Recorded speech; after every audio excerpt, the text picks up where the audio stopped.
Muy pero muy buenos días para cada uno de ustedes. ¿Cómo andan hoy? Esperamos que de corazón se hayan levantado muy bien, que podamos compartir el capítulo de hoy de Isaías, el capítulo 5, y vamos a orar, vamos a pedirle dirección al Señor para que Él nos acompañe en este momento.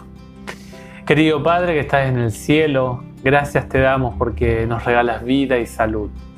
Ahora que vamos a abrir tu santo manual, queremos rogarte, oh Dios, que nos acompañes, que también bendigas a nuestros amigos, oyentes, a cada uno de ellos, de ellas, que podamos, oh Dios, crecer en tu palabra, en el Raivados, y suplicamos, oh Dios, que el libro de Isaías sea de bendición para nuestras vidas, y lo rogamos a esto humildemente en el nombre de Jesús.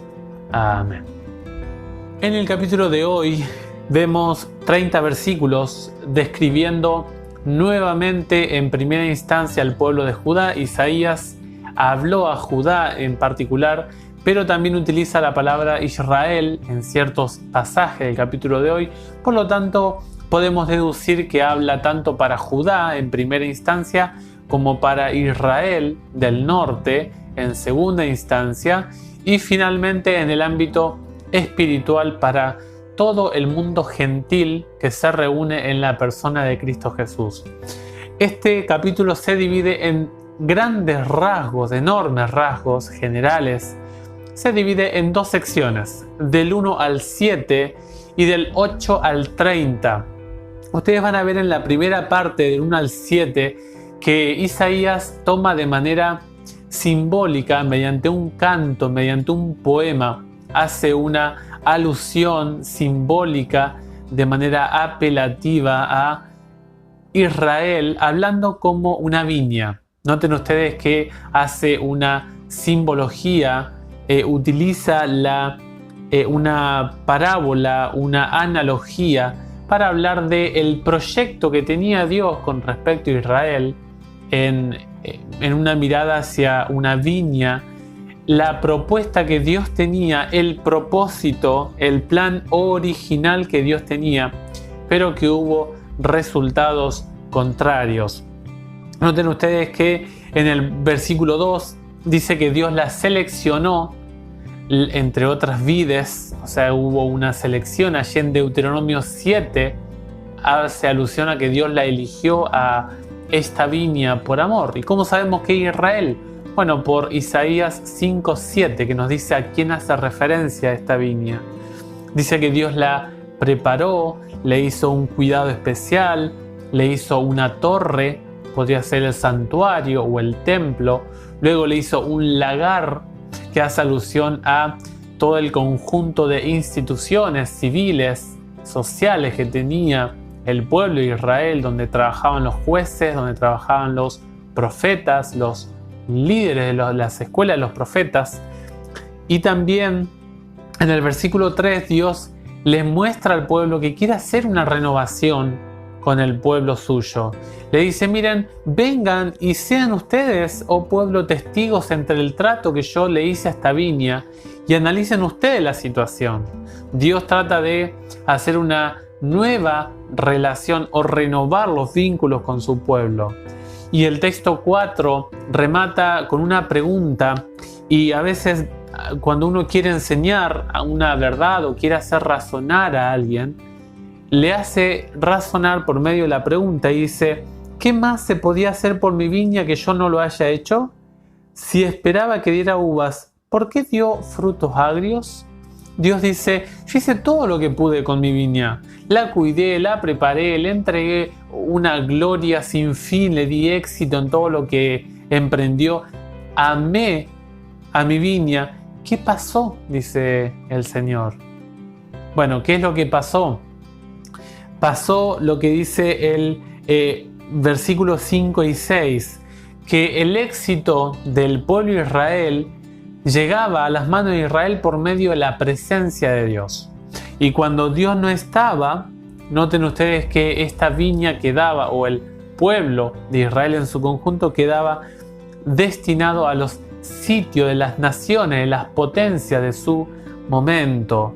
Noten ustedes que como el pueblo no tenía ahora el éxito y la protección de Dios. Miren, Israel era un pueblo nómada, era un pueblo totalmente desprovisto de capacidades bélicas, no tenía capacidades culturales porque habían sido esclavos. Si no fuera por la elección amorosa de Dios, este pueblo hubiera muerto en su esclavitud egipcia. Noten ustedes que el versículo 7 habla de que esta viña empezó a tener una conducta despiadada, empezó a tener una conducta vil, pecaminosa, y había allí, dice la Biblia, muerte, injusticia y también explotación al pobre. Dice que Dios esperó de ellos equidad, esperó de ellos justicia, pero la viña solamente le dio gritos de angustia a los oídos del Señor. Qué triste es cuando Dios describe estos versículos, porque habla de que Él hizo todo lo posible para que el pueblo tuviera el éxito, la victoria en toda su propuesta, pero el pueblo lastimosamente no estuvo a la altura de este proyecto del Dios de los cielos. En los versículos 8 al 25, bueno, en sí hasta el 30, pero hay subdivisiones entre estos pasajes. En sí, exclusivamente cierra de los versículos en sí 25 al 30, engloba la ejecución, la herramienta literal, concreta que Dios va a emplear para la destrucción del pueblo. Pero noten ustedes que Dios aquí describe 6 ayes, esos que dicen ay de aquel, ay de aquel, ay de aquel o de aquella que haga esto o aquello. 6 ayes se describen en estos pasajes. Y noten ustedes que el primero está de los versículos 8 al versículo 10. Aquí se habla, o sea, en esta porción, de todas las consecuencias que se contraen o las desgracias que llegan por toda esta descripción de estos pecados. Aquí se habla de gente que tenía bienes materiales, exclusivamente eran como hacendados, que tenían gran número de viviendas, de mansiones, de casas lujosas. Noten ustedes allá en el versículo 8 habla de casas de sobra, mansiones lujosas, el versículo 9, y en el versículo 10 se describe una clara manifestación de la desgracia en la producción económica de ganado, de semillas que vendría. El segundo ay comienza en el versículo 11 y continúa hasta el versículo 17, ¿sí? El segundo ay. Noten ustedes que en estos versículos se habla, en el versículo 11 o en los versículos 11 y 12 se habla de la embriaguez y el ser intemperantes o desequilibrados física y mentalmente. Aquí se habla del versículo 11 de la mezcla de bebidas, esto de tomar bebidas alcohólicas, bebidas fuertes, hacer combinaciones que dañan o alteran el sistema nervioso. No es algo de hoy, no es algo de los boliches, de las confiterías hoy en día, no, eso viene de antaño y es una alteración de un producto natural que hizo el Dios del cielo, y la fermentación provoca desorden intelectual y pérdida de los sentidos. Y también habla en el versículo 12 de la música. Noten ustedes que la música estaba siendo empleada para el mal, no para la gloria de Dios, sino que estaba siendo empleada para la destrucción del pueblo. En el versículo 13, noten ustedes que habla de el resultado final del pecado. Oh, queridos amigos, el pecado no tiene excepción. No es que por ser noble, por ser rico, por ser pobre. No, el pecado nos llega a todos. Y la persona que elige convivir con el pecado, que elige practicar el pecado, relacionarse con el pecado, tarde o temprano va a ser destruido. Noten ustedes que habla de los nobles y del pueblo en su totalidad. Y cuando uno cae en las garras del pecado, los versículos 14 y 15 habla de que toda la gloria de Jerusalén, toda la muchedumbre, todo el esplendor de la ciudad de Dios, iba a ser entregada en las manos del abismo, del Sheol. El Sheol es el espacio o el lugar donde descienden las personas o están las personas sin vida. O sea, no hay, es una descripción del lugar donde va una persona que acaba de fallecer. Y saben que el Sheol no perdona.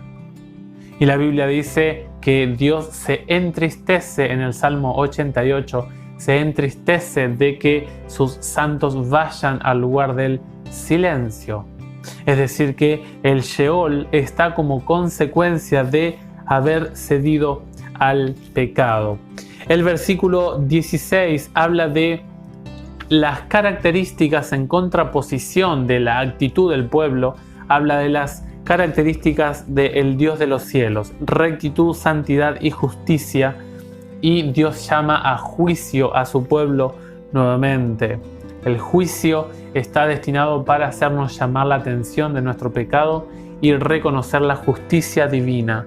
Y habla en el versículo 17 que Israel será restaurado como un corderito. Y la segunda parte del versículo 17, algunos dicen que habla del estado caótico que va a quedar Jerusalén, que los pastizales van a poder alimentar a los corderitos. En los versículos 18 y 19 vamos a ver de que aquí se habla de un grupo, o se hace alusión al tercer ay, y saben que se habla de aquellas personas que andan en caminos del pecado, conviven con el pecado, son conscientes, o sea, tienen una actitud a sabiendas del pecado, y asimismo ellos y ellas se entregan a la tiranía del pecado, a la conducción de vida que ofrece el pecado. Ya se alusión a un carro que es tirado por algo más fuerte. Y es muy interesante que en el versículo 19 declara que esta gente era un tanto presuntuosa y era desafiante a Dios, porque le dicen, ¿no? Dicen que se apure, que haga pronto su obra para que la veamos, ¿no? En ton y en son de burla. Dice que se acerque y llegue el designio del Santo de Israel para que podamos conocerlo. Noten ustedes la actitud irónica que tienen estos hombres y estas mujeres. Qué triste el tercer ay. Habla de esta gente que se hace una persona atrevida, desafiante ante el Dios del cielo. En el versículo 20 está el cuarto ay, y aquí habla de aquellas personas que desechan la compañía de Dios. Y saben que la Biblia habla de que la sabiduría se relaciona íntimamente con la diferencia, o sea, el reconocimiento de la diferencia entre lo malo y lo bueno. Allí en Proverbios 1 se habla, en Proverbios 9 se habla de esto, que el temor del Señor es el inicio de la sabiduría. Y saben que la Biblia dice que en 2 Timoteo 3, que la Biblia es una fuente de sabiduría para la salvación. Por lo tanto, una persona que rechaza la persona de Dios, una persona humana que rechaza la persona divina y que rechaza la Biblia, tristemente no va a tener discernimiento de lo bueno y de lo malo. Y si yo sé lo bueno y lo malo y le digo, por ejemplo, hay textos como en Jeremías 25 que habla a los pastores, a los líderes de las iglesias que tienen la responsabilidad de alimentar a la gente, a sus miembros, y conocen lo que está bien y lo que está mal, y yo a sabiendas enseño lo contrario, también este ay es para ellos, aquellos que hacen una alteración de lo que es amargo a lo que es dulce y lo que es bueno a lo que es malo, aquellos que cambian la luz por las tinieblas y viceversa. Este es el cuarto ay del capítulo de hoy. El versículo 21 nos da el quinto y el anteúltimo ay de este capítulo de hoy. Noten ustedes que aquí se habla exclusivamente de la persona que teniendo acceso a la sabiduría, al discernimiento divino, desecha ese discernimiento divino y por lo tanto ahora esta persona utiliza más o coloca por preeminencia su mente, su intelecto humano antes que el de Dios. El apóstol Pablo lo presentó de esta manera allí en Romanos 1. Dice que son personas que se envanecen en sus pensamientos y su necio corazón fue entenebrecido. Esas personas son las que cuestionan, critican, se animan a dictaminar juicios con los designios de Dios, o sea, con las actitudes, los comportamientos de la voluntad divina. Y no solamente con él, o sea, con Dios, sino además con sus seguidores, aquellos o aquellas personas que entablan relación con Dios y quieren andar en los caminos del Señor, son también criticados por estas personas.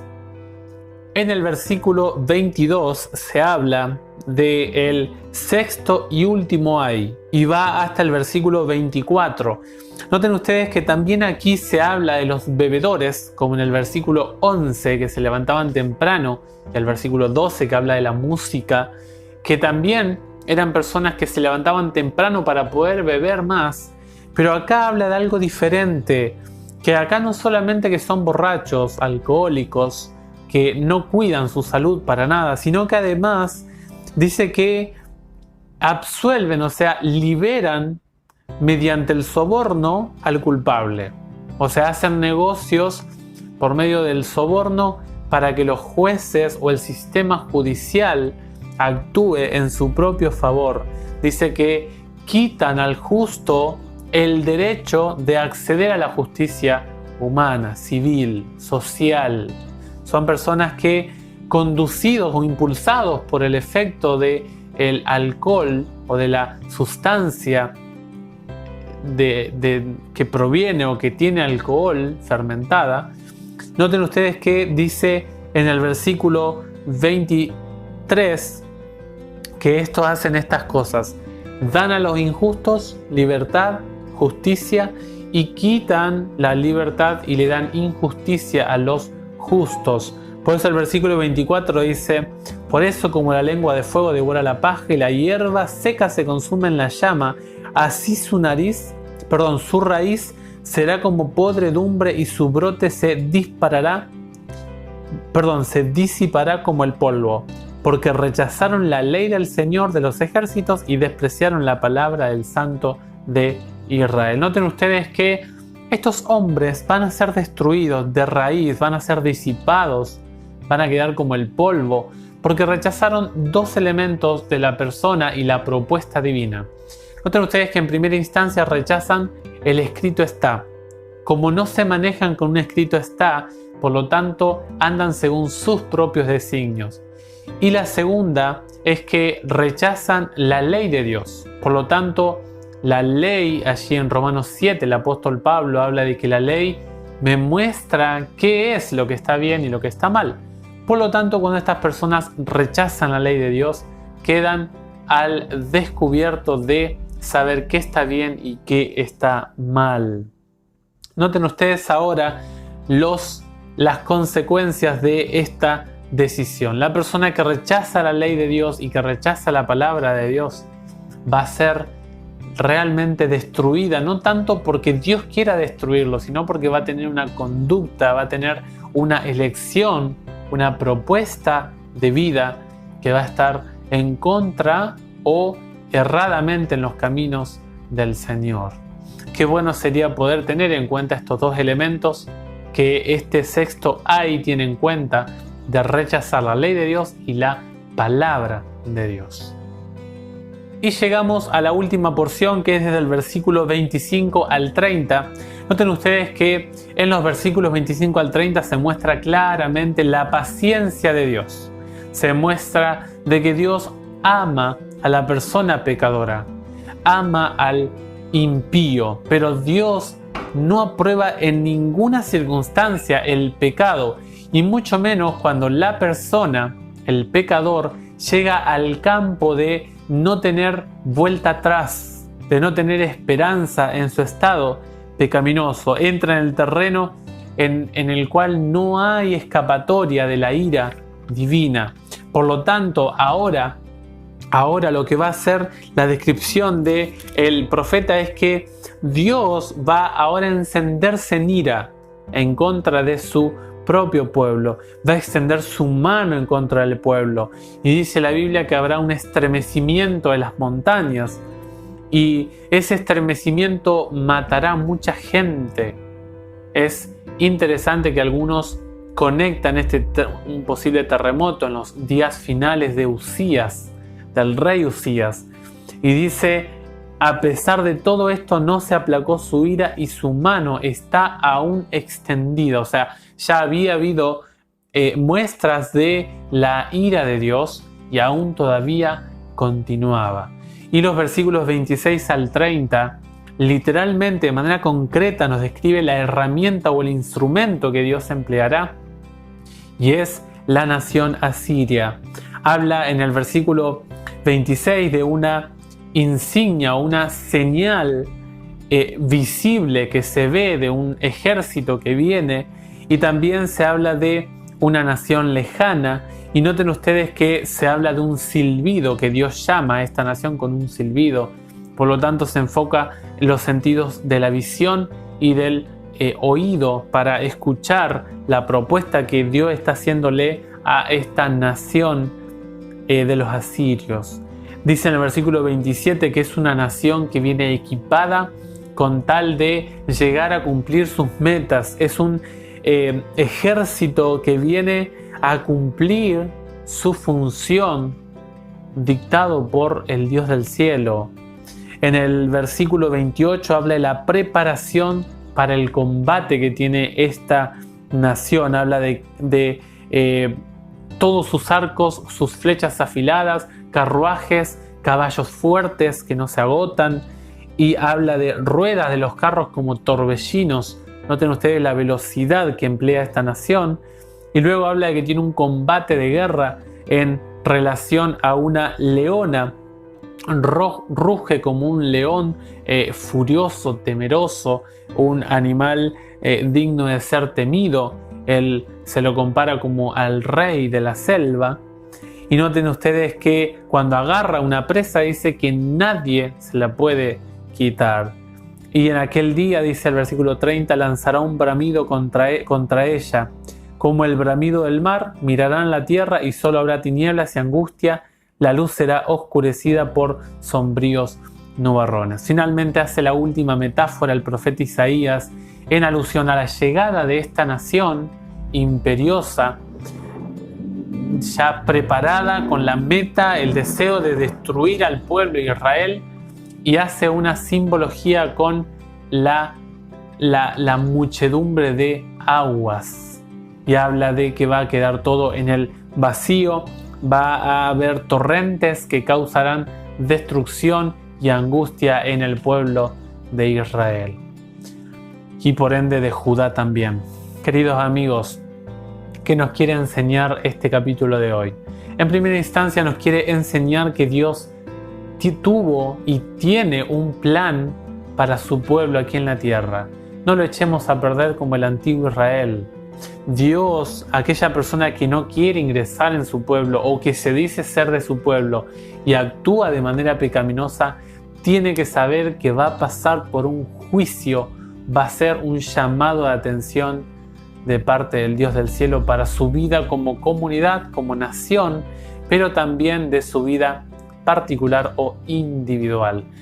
Recuerden ustedes también los pecados, recuerden los 6 ay. Cuiden la salud, queridos amigos, no seamos intemperantes. Dios no aprueba la intemperancia. Cuidado con el jolgorio desequilibrado, cuidado con aprovecharse de los pobres. Tengamos en cuenta de los sobornos, como Dios no lo aprueba. Seamos conscientes de que hay un Dios en los cielos, que Él tomará medidas y no las ha tomado todavía por paciencia, por amor a nosotros. Pero yo estoy seguro que así como ocurrió en el Israel antaño, que hubo una manifestación de la justicia divina, la justicia divina vendrá también para el fin de los tiempos. Deseamos desde nuestro canal Enseñanza Bíblica que el Señor les bendiga, les acompañe, que tengan un feliz día hoy, que pasen muy pero muy feliz miércoles. Nos vemos la próxima.